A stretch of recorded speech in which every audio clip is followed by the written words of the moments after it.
चोले में उपद्रवियों ने लाल किले पर धावा बोला। 26 जनवरी को जो कुछ भी हुआ उसका अब सीधा असर देखने को मिल रहा है किसान आंदोलन पर। सिंघू बॉर्डर पर आज स्थानीय लोगों ने किसानों का विरोध किया, किसानों से सड़क खाली करने को कहा। इस वक्त सिंघू बॉर्डर पर जबरदस्त तनाव बना हुआ है। स्थानीय लोग किसानों से सड़क खाली करने को कह रहे हैं।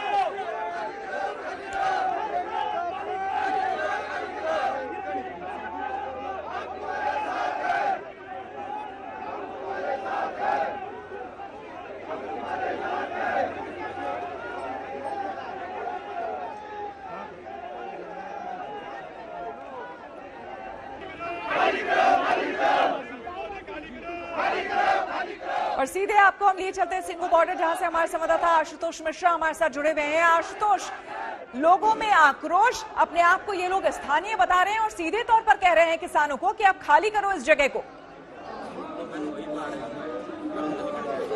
देखिए, बहुत बेहद तनाव की स्थिति है श्वेता। मैं इसलिए कह दूं कि आपको यहाँ देखिए, दो तरफ से अब नारेबाजी हो रही है। वहाँ स्टेज के दूसरी तरफ, यहाँ जो स्टेज आप देख पा रहे हैं, यहाँ जो किसान हैं अब इनकी नारेबाजी है। और बैरिकेड के दूसरी तरफ जो हैं, ये वो प्रदर्शनकारी हैं जो सिंघू बॉर्डर खाली कराने की मांग को लेकर के यहाँ पाए, जो कह रहे हैं कि वो हिंदू सेना संगठन, और उसके बाद कह रहे हैं कि हम स्थानीय भी हैं। ये झंडे लेकर के यहाँ पर आए हैं। अब दूसरी तरफ सबसे बड़ी बात, यहाँ उनके कुछ जो प्रदर्शनकारी आए हैं झंडे लेकर के, उनके कुछ जो बुजुर्ग हैं नेता, वो यहाँ आए हैं। वो कह रहे हैं हम स्टेज पर जाना चाहते हैं। स्टेज से पूछा जा रहा है वहां पर, क्योंकि ये यहाँ पर सरवन सिंह पंढेर और सतनाम पन्नू, ये जो किसान मजदूर संघर्ष कमेटी के नेता हैं, वो चाहते हैं कि उनसे मुलाकात हो जाए। इसलिए यहाँ पर ये कह रहे हैं हम उनसे मिलना चाहते हैं, अपनी बात कहना चाहते हैं। अब अगर वहां से अनुमति आती है, किसान नेता मिलना चाहेंगे, तब यहाँ पर जाएंगे। और इसीलिए एक तरफ यहाँ नारेबाजी हो रही, तो आप देख रहे हैं दूसरी तरफ अब यहाँ जो लोग आए वो कह रहे हैं कि सिंघू बॉर्डर पर 2 महीने से लंबा प्रदर्शन चला है, जिससे कारोबार का नुकसान हुआ है, रास्ता रुका हुआ, इसलिए इसको खाली कर दिया जाए। तो अब यहाँ पर जो आप देखो, और सबसे जो महत्वपूर्ण बात वो ये कि पुलिस क्या आपको दिखाई पड़ रही है इस बैरिकेड में, आपको आसपास नजदीक कितनी पुलिस दिखाई पड़ रही है? आशुतोष, यही सवाल मेरा था। आप वहां पर लगातार बने हुए हैं, बैरिकेड हम देख रहे हैं। एक तरफ ठीक सामने में किसान नेता है, वहां पर नारेबाजी हो रही है, और दूसरी तरफ जो है ये प्रदर्शनकारी। पुलिस कहाँ है? मुझे नहीं दिखाई पड़ रही है। जब मैं अंदर आ रहा था, हमारे आईडी कार्ड तो चेक किए गए। यहाँ पर इक्का दुक्का 2-4 आप देख पा रहे हैं, ये आ रहे हैं पुलिस के लिए। हालांकि आखिरी जो पॉइंट था, वहां पर बड़ी संख्या में पुलिस तैनात थी, और वो इसीलिए थी कि कम से कम वहां भिड़ंत की स्थिति ना आए, नौबत ना आए, हिंसा की नौबत ना आए। लेकिन यहाँ इसके आसपास मेरे कुछ कहने से सबसे बेहतर है कि ये तस्वीरें बयां करे कि आप कितने पुलिस वालों को यहाँ देख पा रही हैं जो प्रदर्शनकारियों को निकालने की कोशिश कर रहे हों। ज्यादा से ज्यादा ये 40 से 50 की संख्या में है। लेकिन अगर कहीं तस्वीर तनावग्रस्त होती है, कहीं हिंसा की नौबत आती है, तब क्या होगा? हालांकि एक बार घोषणा भी की गई कि इनको जाने कि यहाँ से वो खाली करें, इनका प्रदर्शन पूरा हो चुका है। इन्हें अंदर की ओर रास्ता भी दिया गया, हमारे कैमरे में वो भी तस्वीर है। उसके बाद जब ये अंदर गए, इस बैरिकेड के आगे भी गए, यहाँ से आगे पूरा किसानों का डेरा, इसके आगे भी गए, प्रदर्शन करके वो अंदर की ओर मुड़े, और फिर उन्हें बाकायदा यानी एक मार्च की अनुमति जैसे मिली हो, वहां से करके वो वापस लौटे हैं। और अब जो स्थिति है देखिए, वहां किसानों की नारेबाजी हो रही है, जमकर नारेबाजी हो रही है उनकी ओर से, वहां से जिंदाबाद के नारे लगाए जा रहे। और स्टेज पर देखिए सीधे वहां पर है सरवन सिंह पंढेर, महासचिव किसान मजदूर संघर्ष कमेटी के। वहां पर ये वो नेता हैं जिनका नाम FIR में भी दर्ज है कि जिसकी जिम्मेदारी इनकी भी है हिंसा फैलाने के लिए। और दूसरी तरफ अब जो है पुलिस की टीम धीरे धीरे एक एक करके पीछे से एक एक करके पुलिस वाले धीरे धीरे आगे आ रहे हैं। हालांकि सबसे बड़ी बात यह है कि यहाँ पर कोई ऐसी स्थिति नहीं हुई जिससे हिंसा भड़के या मारपीट की नौबत आए। जो प्रदर्शनकारी आए थे वो नारेबाजी जरूर कर रहे थे, लेकिन किसी के हाथ में ना कोई असलहा था, ना लाठी था, ना डंडा थे। युवा भी थे, इसमें बुजुर्ग भी थे। नारेबाजी की, प्रदर्शन किया इन्होंने, और अब ज्यादातर जो है यहाँ से धीरे धीरे निकल रहे हैं। लेकिन तनाव की स्थिति इसलिए भी है कि जहां इतने बड़े स्तर पर प्रदर्शन चल रहा हो, जो काम लॉ एनफोर्समेंट को करना चाहिए खाली कराने को लेके, वहां रिबेल ग्रुप जो होता है दूसरा तबका प्रदर्शन करने पहुंच गया और पुलिस चुपचाप मूक दर्शक बनी रही। ऐसे में सवाल उठता है कि 26 जनवरी को इतनी बड़ी घटना होने के बाद पुलिस ऐसी लापरवाही कैसी कर सकती है? बहरहाल तनाव जरूर है, लेकिन माहौल नियंत्रण में है। पुलिस और बाकी जो दूसरे इलाके हैं, कम से कम वहां पुलिस और सुरक्षा बल बड़ी मात्रा में तैनात हैं। यहाँ हिंसा की कोई तस्वीर नहीं हो रही है, किसी के हाथ में लाठी डंडे नहीं है। जो प्रदर्शनकारी हैं वो कह रहे हैं कि हमारे राष्ट्रीय ध्वज का अपमान हुआ है। बिल्कुल, लेकिन आशुतोष ये बात अपने आप में सही है कि दो खेमा है और दोनों तरफ से नारेबाजी हो रही है, इसलिए स्थिति कभी भी बिगड़ सकती है। तो पुलिस कहां है, ये एक बहुत बड़ा सवाल। और सीधे चलते हैं गाजीपुर बॉर्डर, हमारे संवाददाता कुमार कुणाल हमारे साथ बने हुए हैं। कुणाल, ये मार्चिंग दस्ता सुरक्षा बलों का क्या हो रहा है वहां पर? देखिए, यहाँ पर इस समय परेड कराई जा रही है। जो रैपिड एक्शन फोर्स है और उत्तर प्रदेश पुलिस है, दोनों फ्लैग मार्च कर रहे हैं। एक तरफ हम आपको दिखाएंगे कि जहां प्रदर्शन चल रहा है उधर किसानों का टेंट है और दूसरी तरफ NH9 यानी नेशनल हाईवे 9 पर लगातार लगभग 1 किलोमीटर लंबा जो है फ्लैग मार्च चल रहा है। ये दिखाने की कोशिश की जा रही है पुलिस की तरफ से कि हम पूरी तरह से तैयार हैं। हाथ में डंडे, बख्तरबंद, सारे के सारे जो उपक्रम है, इसमें महिला दस्ता भी शामिल है।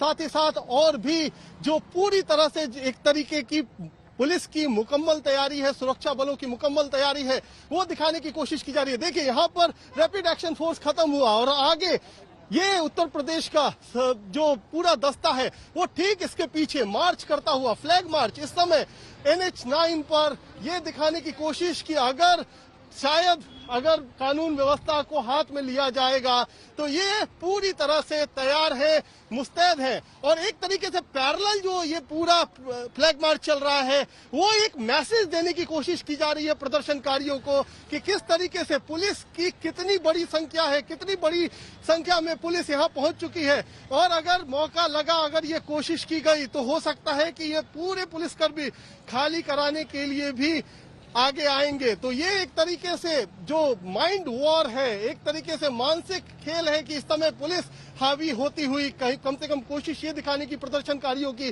कि अगर जो लोग घर नहीं गए हैं, वापस नहीं लौटे हैं, अगर वो नहीं लौटते हैं तो शायद पुलिस को सख्ती बरतनी पड़े।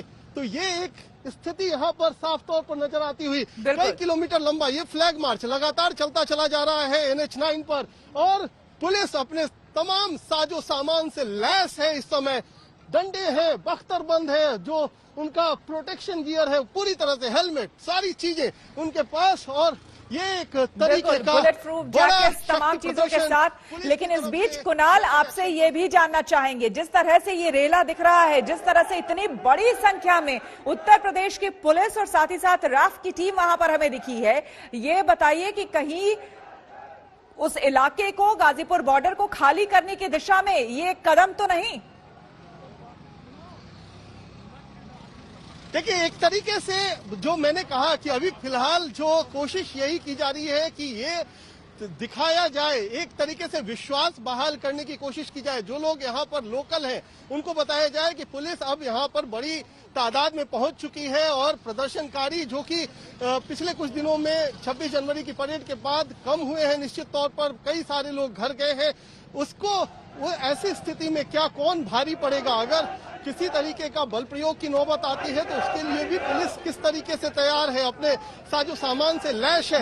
ये एक तरीके से पूरी का पूरा जो पुलिस अमला है वो सड़क पर उतर गया है इस समय और 1 किलोमीटर से ज्यादा इस समय फ्लैग मार्च कर चुका है और आगे लगातार बढ़ता चला जा रहा है। बिल्कुल कुणाल, आएंगे आपके पास, लेकिन तस्वीरें अब आपको दिखा रहे हैं हम सिंघू बॉर्डर की, जहां पर आप देख सकते हैं कि वहां पर अब किसान जहां पर आंदोलन कर रहे थे वहां पर वो नारेबाजी कर रहे हैं। आशुतोष, बताएं हमें क्या हो रहा है, अब नारेबाजी हो रही है किसानों की तरफ से? श्वेता, बिल्कुल जय जवान जय किसान के नारे लगाए जा रहे हैं। सरवन सिंह पंढेर, सतनाम पन्नू और इसके अलावा किसान मजदूर संघर्ष कमेटी के जितने नेता, ये देखिए जैसे ही प्रदर्शनकारी यहाँ से आए कि रोड खाली करो, सिंघू बॉर्डर खाली करो, यहाँ से भी अब नारे होने लगे। हालांकि कोई भी, ना तो किसानों के जो वॉलंटियर हैं उन्होंने रस्सियों के इस तरफ किसी को आने नहीं दिया गया है, लेकिन जो दूसरे प्रदर्शनकारी थे जो सिंघू बॉर्डर खाली करवाने आए थे उनमें से भी बड़ी संख्या जो है अब वो जाने लगी है। यानी अब ये कह सकते हैं कि हालात जो है वो जो है तनावपूर्ण नहीं रहे। कुछ पुलिस के लोग भी हैं वो भी दिखाई पड़ रहे हैं और ये कोशिश हो रही है कि इनको भी यहाँ से निकाल लिया जाए। पुलिस धीरे धीरे आगे बढ़ रही है और ये देखिए इसके आगे का जो पूरा एरिया है वो साफ हो चुका है। यहाँ वॉलंटियर वॉलंटियर्स हैं इनको तैनात कर दिया गया है, और ये इसलिए कि वहां जो किसानों की टोली है वो उस तरफ न जाए। आप जो नारेबाजी आप सुन पा रहे हैं, किसान कृषि कानून रद्द करो, जय जवान जय किसान के नारे यहाँ लगाए जा रहे हैं। और आपको ले चलते हैं दूसरे हिस्से में, जो प्रदर्शनकारी तिरंगा लेकर के यहाँ पर आए थे। आप देखिए पुलिस की जो टुकड़ी है, जो ये देखिए अब ये टुकड़ी अंदर की ओर बढ़ रही है, यानी अभी तक जो हम नहीं देख पा रहे थे वो अब आगे बढ़ रहे हैं। हालांकि स्थिति यहाँ बेहद नियंत्रण में है, और सबसे बड़ी बात ये कि जो प्रदर्शनकारी भी आए थे उनके भी हाथों में झंडे ही थे, किसी भी तरह के हथियार लाठी डंडे ऐसा कुछ भी नहीं था। और वो देखिए टोली प्रदर्शनकारियों की नारे लगाते हुए बैरिकेड से होते हुए आगे जा रही है। यहाँ पर उन्हें आने भी दिया गया और अब वो आराम से जा भी रहे हैं। प्रदर्शन आज का पूरा हुआ। इनकी मांग आपने सुनी, सिंघू बॉर्डर खाली करें। गणतंत्र दिवस पर इनका आरोप है कि देखिए जो है राष्ट्रीय ध्वज के साथ अपमान किया गया है, और साथ ही वो कह रहे हैं हमने तो 2 महीने इनकी सेवा की, लेकिन अब हमें दिक्कत हो रही है, इसलिए यहाँ से जाने दिया जाए। इस बैरिकेड से अंदर आपको मैं बता दूं श्वेता कि 500 मीटर दूर ही जब भी बैरिकेड के अंदर आना होता है, आने के लिए हमें भी बिना पहचान पत्र नहीं आने दिया जाता। गाड़ियां हमारी अंदर नहीं आ पा रही, हमें बाहर से पैदल चल के आना होता है। लेकिन आज फिलहाल ये यहाँ तक पहुंच पाए हैं। हालांकि अब इनकी मांग को लेकर के आगे कार्रवाई क्या होगी, आपको ये भी बताएं, गणतंत्र दिवस पर हुई हिंसा के बाद कल से ही यहाँ जो सुरक्षा बंदोबस्त है वो 3 से 4 गुना ज्यादा बढ़ा दी गई है। चाहे वो आरएएफ की टुकड़ी हो, चाहे वो पैरामिलिट्री के दूसरे हो, सीआरपी हो, दिल्ली पुलिस की जो संख्या हो, उन सबको यहाँ बढ़ा दी गई है। यही वो बैरिकेड है। सबसे जरूरी तस्वीर दिखाना इसलिए भी जरूरी है, यही वो पहला बैरिकेड है।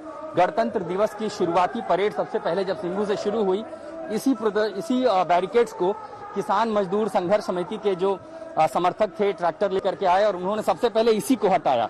यहीं से जब शुरुआत हुई, बाकी संगठनों तक मैसेज गया कि सिंघू बॉर्डर पर तो परेड शुरू हो गई है। किसान मजदूर संघर्ष कमेटी जो थी उसने कहा था कि हम तो पहले जाएंगे, और उन्होंने संयुक्त किसान मोर्चा की बात नहीं मानी। ये बैरिकेड यहाँ से हखाड़ दिए गए, लेकिन अब बड़ी संख्या में यहाँ पुलिस बल तैनात किया गया है। और इन्हें जो आप देख पा रहे हैं मेरे ठीक पीछे, ये वो प्रदर्शनकारी हैं जिन्होंने कहा कि वो लोकल्स हैं और हिंदू सेना संगठन से हैं। वो कह रहे हैं कि सिंघू बॉर्डर खाली किए जाए, हमें दिक्कतें हो रही हैं। अब वो यहाँ से लौट रहे हैं, और पुलिस का जो बंदोबस्त है, जो पहरा है, अब यहाँ देखिए आपको पता चलता है कि आखिर पहरा क्या होता है। इस पहरे के बावजूद यहाँ अंदर आए। अच्छी बात ये रही कि हिंसा नहीं हुई, किसी के हाथ में हथियार लाठी डंडे कुछ भी नहीं थे, शांतिपूर्ण प्रदर्शन था। लेकिन कुछ दूर के लिए ही सही सिंघू बॉर्डर पर आज तनाव की वो स्थिति थी जो किसी भी ऐसी स्थिति को पैदा कर सकती थी जो नियंत्रण के बाहर जा सकता था, लेकिन ऐसा हुआ नहीं। श्वेता।